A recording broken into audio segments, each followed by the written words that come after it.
Welcome back to Vancouver Carpenter. Today I'm going to show you 3 illegal circular saw moves that would have gotten me kicked out of trade school. I'm also going to show you a safer way to get the job done.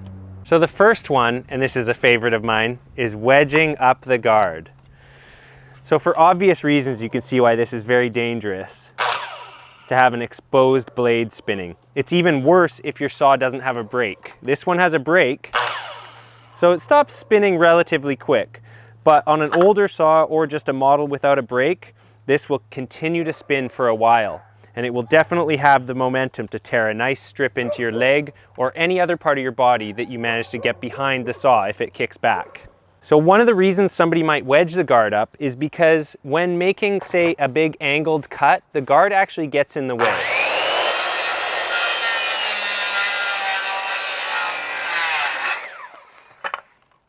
So that cut's not at all square, and should I have been following a line, you would notice that I would have wandered way off my line. So the reason we wedge a guard on the construction site is because we don't usually have clamps. When you're working up on a roof, you don't really carry clamps in your tool belt, and you don't have access to run down to a toolbox. So we have to have techniques like wedging the guard up to get the job done. But for newcomers, this is not a safe thing to do. So the safer thing to do is to clamp your workpiece, and don't clamp it where the motor is because it just gets in the way, but you clamp the workpiece and you manually pull the guard up like this to get it out of the way while you're starting the cut. So it's much safer. That's definitely a good way for a newcomer to do it. Okay, so I love this next one, and this is the finger rip guide. So this is using your hand to get a nice relatively straight cut down the board. So how we would do this one is, let's say I just make a mark right here, roughly 1.5 inches. So I'm now going to place my hand right here, and I'm going to line up my blade with that mark.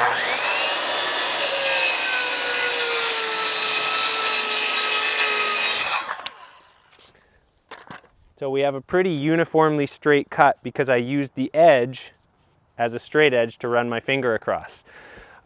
If you're skilled at this, the biggest risk is probably a splinter, but I think you can obviously see the inherent risk of running a saw towards your hand. So the alternative to this is to use an actual rip guide.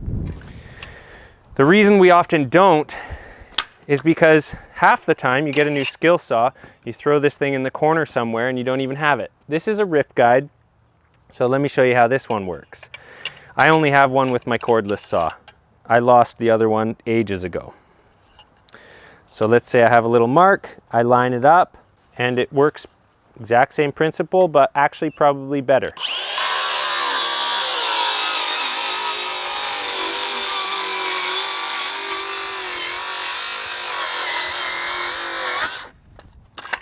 Getting a little bit pinched there. That was due to the inaccuracy of my last cut. This is definitely a better method. Or the other alternative is just draw a line and learn how to cut a straight line with a skill saw. That's probably the best one you can do. Okay, so the next one is using the skill saw as a plane. So it's not uncommon for maybe you got to lay a piece of wood down and fasten it to the ground, but there's like a lump, something in the way.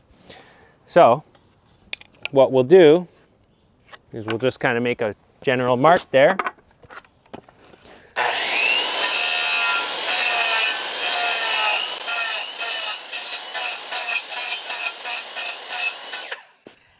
And we'll just kind of hack it out of there. So the safer way to do this is to set your saw depth, do some relief cuts, and chisel it out.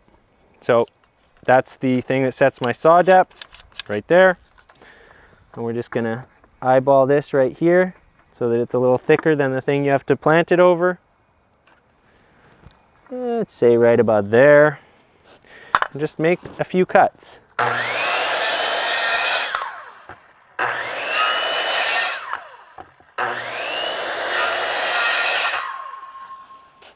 So at this point, it's pretty easy. You can even just use the claw of your hammer, actually. But if you're a bit of a princess and you want it to look a little nicer, oh, that was probably so not PC to say that. You can use a chisel too.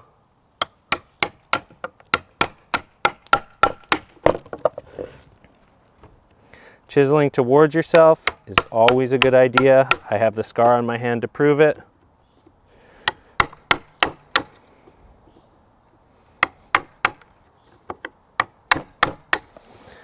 So it's just takes a little more time. You have to have an extra tool in your pouch. Not everyone, when framing, will carry a chisel in their pouch. I always did, actually. I found it really handy, but easy peasy. Okay, so that is 3 dangerous and, depending on where you are, possibly illegal skill saw techniques regularly used on the job site, and they're safer alternatives. Stay safe out there when using a skill saw, you guys. Use it according to your ability. Thanks for watching. Till the next one. Let me know if you enjoyed this in the comments.